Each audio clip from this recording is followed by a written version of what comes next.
It's your favorite brother, Brother Abner. Hey man, I was out here on these YouTube sidewalks and I ran across something that was very interesting to me because I've always wanted to word it this way, but I can never put it into words the way that these three men will describe this to you, okay? The Most High said that a man needs a woman. It's not like you need a woman to build a house with you or something like that. It's not that type of need.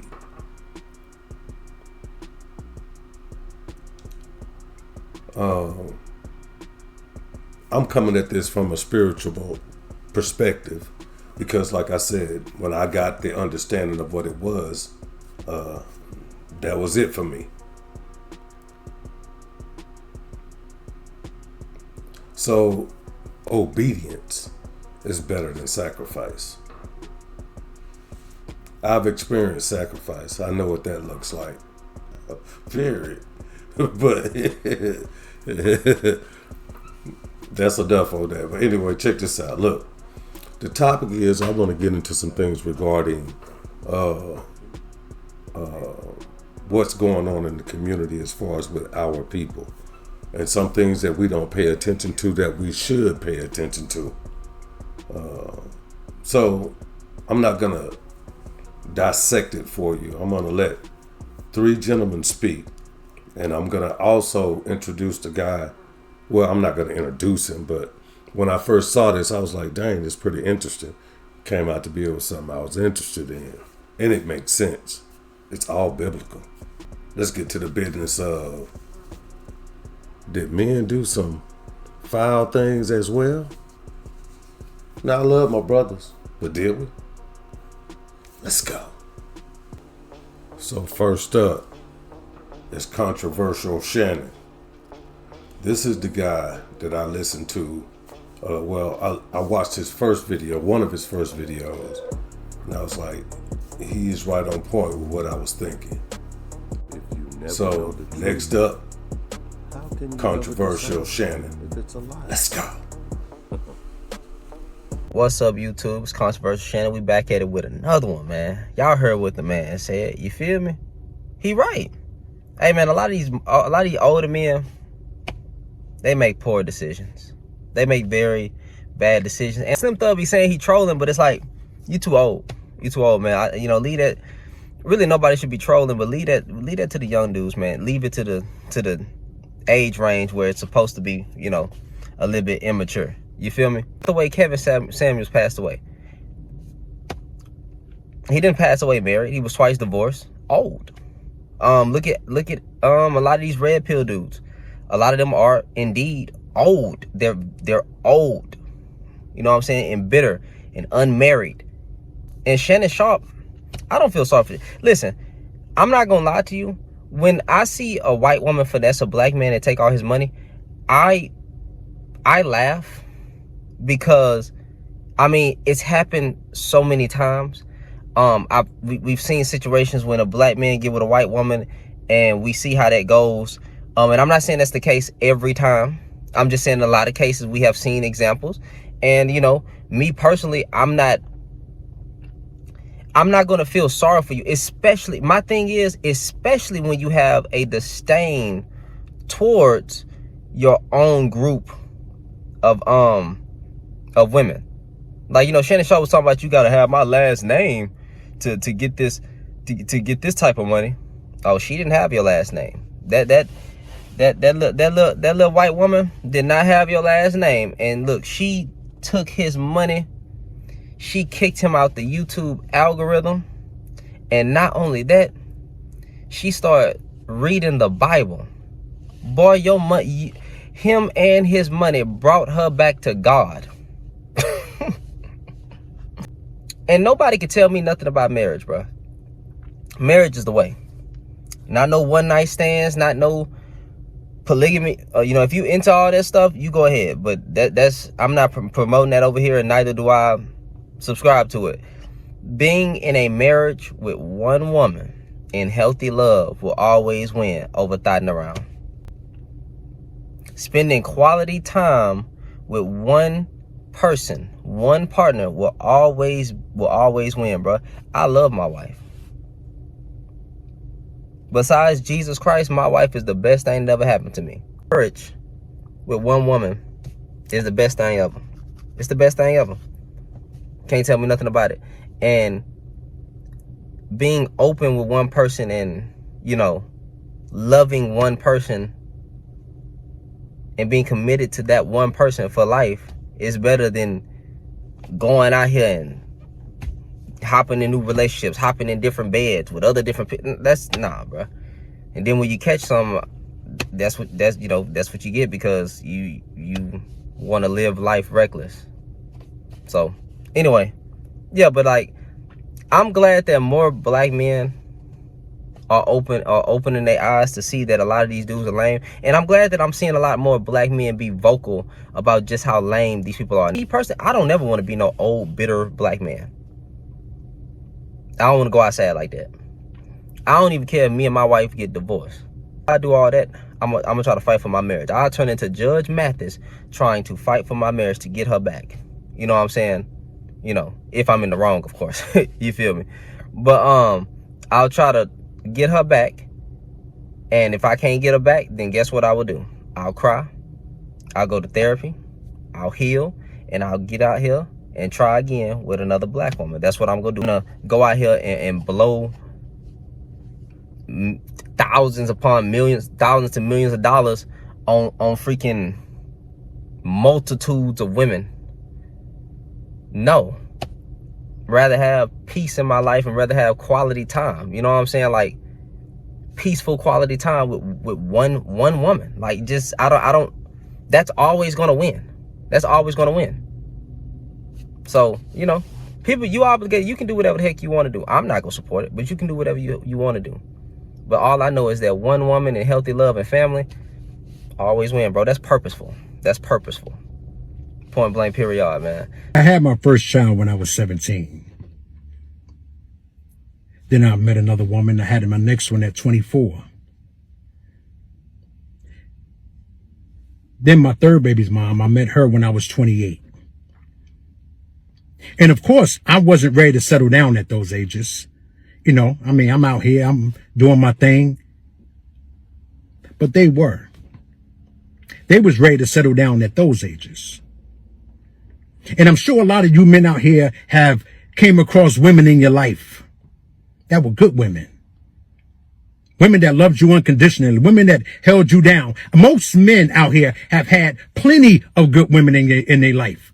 You know, I've had women during that time and plenty of women after that time. And guess what? They were all good women, all ready to settle down. But I wasn't. But now we're going to sit up here as men and we're going to act like they is the problem. We're going to act like women are the problem. They the ones that we want to demonize now. Wow, y'all funny. You know, I'm seeing a lot of these pop up channels starting, running behind Jughead. You know, Gooseneck. Talking about high value. These women didn't care what you had. They just wanted you. But we forgot about them. We look over them. You see, and now we want to start asking questions like, what do you bring to the table? Wow. You wasn't asking that when she was putting up that bail money to get you out of jail. Wasn't asking that. You know, you wasn't asking, what does she bring to the table when, you was coming in drunk and when you was, running up her phone bill with all the collect calls. Putting her in debt that she's still trying to get out of to this day. You wasn't asking that question then. You know, y'all like to say, what do they bring to the table? Well, you remember when she would serve you dinner every night? You know, wake up in the morning and serve you breakfast when you didn't even have a table? Oh, yeah, you don't want to talk about those women. The woman that was there from day one, the woman that held you down, loved you unconditionally, didn't give a damn about whether or not you was a high value man. Wow, that's interesting. But now y'all want to run around and demonize them like they was the problem. You see, I can't stand when men don't take accountability for the things they've done. Not realizing that when it comes to being scandalous, when it comes to letting them know that being faithful and being true don't mean nothing, we taught them everything they know. But we don't want to own up to that. So y'all heard what the OG said, right? A lot of the things he said I agree with. A lot of them I don't agree with. Situations change. And if you don't know that you're supposed to be in a committed relationship, you're gonna do the normal. Thing is, when you realize that that's not what God wants you to do, you should make a change, right? I mean, example. If we're sitting at a table and you got snot running out your nose, and I say, hey, you need to pick up that napkin and clean that snot off your nose, more than likely the normal person would do that, right? You're making a change. It's just that easy. Let's go. Tell myself, man, you young, man, it's okay to not have a wife right now. You don't need to settle down. You can just slow down, just live your life. These old heads prove me right every single time. Give me the wife. Give me the wife. Slim Thug, Shaquille O'Neal, Shannon Sharp. They just some old losers. Oh my God. Oh my God. I was reading a book or listening to a podcast, I can't remember, but it was just talking about some things that you don't want to be as a man. One of the things you don't want to do is just chase women your whole life. Being a womanizer, that should never, ever add up to being anything that's taking you away from your family and family time, is taking away from the natural joy of your life, the natural wealth in life and living, making life worth living, chasing money your whole life. That makes life not worth living. Who are you getting all this money to spend it with if it's not family? You know what I'm saying? If you want to be a womanizer, you chase women your whole life, what you enjoy? Are you just trying to prove to other men that you are the best predator? I don't understand. This ain't the jungle. Did he just say this not the jungle? I don't understand. This ain't the jungle. It really be baffling to me. Like, Shaq, if you really was concentrated on your passions and your families and staying disciplined, you literally could have been the best player to ever live. And eating cheeseburgers and run. Come on, man. Not even showing up to workouts, no discipline. I don't want to be like a man like that. I don't care how much money Shaq got. I would never want Shaq's life. To pass away that way? No. I don't want that.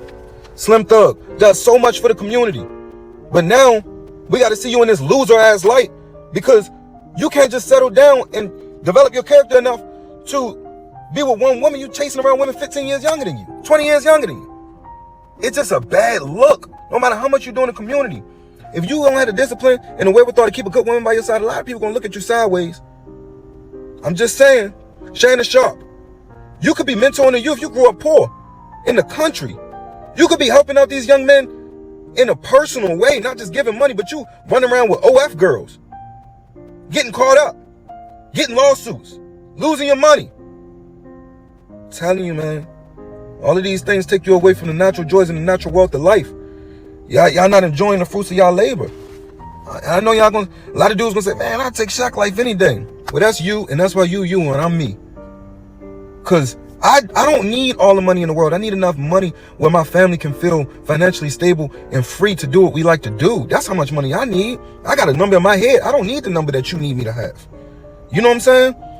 I don't need to have all the women in the world. I need to have the confidence and swag to back the right woman. That's all I need. I need enough confidence and swag and character development to back the right woman to make that my wife. And I'm cool. I'm Geechee. I don't need all of that. I want to have my family time and my passions in life, and that's it. So y'all heard what was discussed just then. I pretty much agree with everything that young man just said. These old heads out here, even myself. So y'all heard what the gentleman just said. I agree with everything he said just then. Older men out here are making terrible decisions because we're going with what the so-called culture says we should do. hey, I ain't the one to talk. I did the same thing. You know, but I didn't know. Thing is, once you know better, you have to do better. You understand what I'm saying? It's like when we did the choice thing. Either you're going to do what God says or you're going to do what you want to do. He's going to be speaking kind of fast now. But just keep up with him. Get the key points. Let's go. It is that the vast majority of niggas nowadays, or just in general, y'all think all men are just like y'all, and y'all think that common ground in regards to having conversation with other men involves having to talk about women 24/7 in negative lights. That's me the fact that niggas just don't think that men who have respect for women and were like raised off structure in that regard exist. Like, I'm not being friends with no niggas that are deadbeat dads, cheaters, love talking about women in negative lights, over sexualizing them, only referring to them as this, that, and the third. I'm not being cool with niggas like that. No, all dads, all fathers in my fucking family are father figures. There are no deadbeat dads in my family, and it's not starting with me. I'm not finna be friends with no deadbeat dad. I'm not no cheat. I'm not hanging around no niggas. I am a one woman man. If I'm talking to somebody, I'm only talking to them, and I'm not talking to nobody without intentions. I'm not finna sit here and waste my time and effort on somebody which I don't see myself being with long term. That make no sense to me, and it never will. It never will. And then you niggas, y'all be over sexualizing women 24/7. I'm not finna sit here and be like, oh, I don't sexualize women, but like in the sense in which I do it, it's like I don't even see it as that. Like if I see a woman and she look good, I might be like, damn, she look good. You niggas on the other hand, y'all be like, damn, she look good. Right where she's standing. That's weird. That's the shit you niggas be on. I don't know what the wrong with y'all. Like that shit has me blowing me. And it's like y'all love thinking that all niggas is like that. Niggas stay trying to have conversations and be my friend and spark conversations in regards to women. Like that's all niggas do whenever they try to talk to me is involve women, asking me about hoes, if I be this, if I be that, if I be having sneaky links, this, that, and the third. That's going to out me. I'm nothing like you niggas. Dead ass. I'm 23 with 0 bodies to my name. I'm not finna sit here and somebody just because they look good. Like if there's no fucking connection there, it's nothing real. Like I don't give a that shit. Dead ass be blowing me with that. And it's like 24/7. I swear it's 24/7. Any nigga that try to conversate with me always bringing up women and talking about some hoes. Like the fact that the vast majority of men, especially nowadays, just can't comprehend why it is a man would respect women really be blowing me. Because it's like they find out you a man that respect women. Now they trying to treat you like you a lame, you a loser, you a simp, right? Like say a woman walk by, right? She look good. Niggas start talking about how she look good. She got this, that, and the third. I sit there and say, oh, she pretty. She got nice eyes. Now niggas want to look at me and call me a loser. What the fuck is wrong with y'all? Not everything need to be seen in weird way like y'all be doing it. Like that really be blowing me. It's like y'all really just don't comprehend how some people were just raised to respect women. Like boom, right? On my mom's side of the family, her mom, my grandmother, right? Until I was born, for 40 straight years, 40, everyone that was born before me for 40 years is a girl. Everyone born into the family prior to me was a girl. So then when I was born, it's like, okay, the 40-year streak is finally been broken, right? So obviously family members wanted me as a baby, as a little kid, this, that, and third. So whenever my mom had me around family growing up as a little baby, or whenever I was around her and her friends, it was all women. It was all women. And then, right, I graduated high school, right? I graduated high school in 2019. After I graduated high school, I wanted to get my ears pierced, right? So I asked my dad. He tell me to, you know what I'm saying, clear it with my mom. I go to ask her. She's sitting there acting like she needed some extravagant reason as to why she should let me get my ears pierced. So I smacked my teeth and I sighed in annoyance very faintly, right? So she walked away after I sighed and smacked my teeth. Nothing crazy. It wasn't dumb loud, nothing. It was real faint, right? So she walked away. I guess she ended up on the phone talking to my dad about, you know what I'm saying, letting me get my ears pierced and this, that, and third, right? Mind you, my parents are not together. They don't live in the same household, right? All of a sudden, he pull up to the house. I go outside to talk to him. He fresh off work. He got his work clothes on and everything. Dirt on his shirt and all. I go outside. Again, parents not together. It's not his household. I go outside on the front porch. He start pressing me talking about don't disrespect your mother. I didn't even. And he pressing up on me. He pulled up to the house just because I smacked my teeth and sighed in annoyance towards her and start telling me not to disrespect my mother. I broke it down, explained everything. Didn't matter. At the end of the day, it was still don't ever disrespect your mother. He don't like y'all don't understand. Like niggas was real life raised properly in regards to respecting women. Like holding doors. I'm not gonna lie. Anytime I see a woman sit there talking about how she need a man or she want a man that holds and opens doors for her, that's real life y'all. Because why the f we digress to the point where women have to ask for that shit? Like that. I swear I was a little kid holding them big church doors with every ounce of strength in my body for any woman that walked through them doors. I swear. Like so. Like when I be seeing that shit, like it's because the way in which I was raised, holding doors should not be something women should have to ask for at all in the slightest. So like that, it's like y'all niggas really just don't understand that some niggas are really in the world that just genuinely have respect for women. Y'all heard what that young gentleman just said. I definitely agree with a lot of that he talked about. If we as older men taught young brothers that, hey, that's not the way to go. You know, respect yourself a little more. Build yourself up. Get you right first. Take your time. Choose you one. Now, there may be situations where it may not work out. But as a man, you try to make it work. You can't force anyone to stay. Now, if they go, they go. But that don't mean you stop. You build yourself up, become a better man. And that woman gonna come. It's your favorite brother Abner. And I want to thank the Most High Elohim of Abraham, Isaac, and Israel for everything.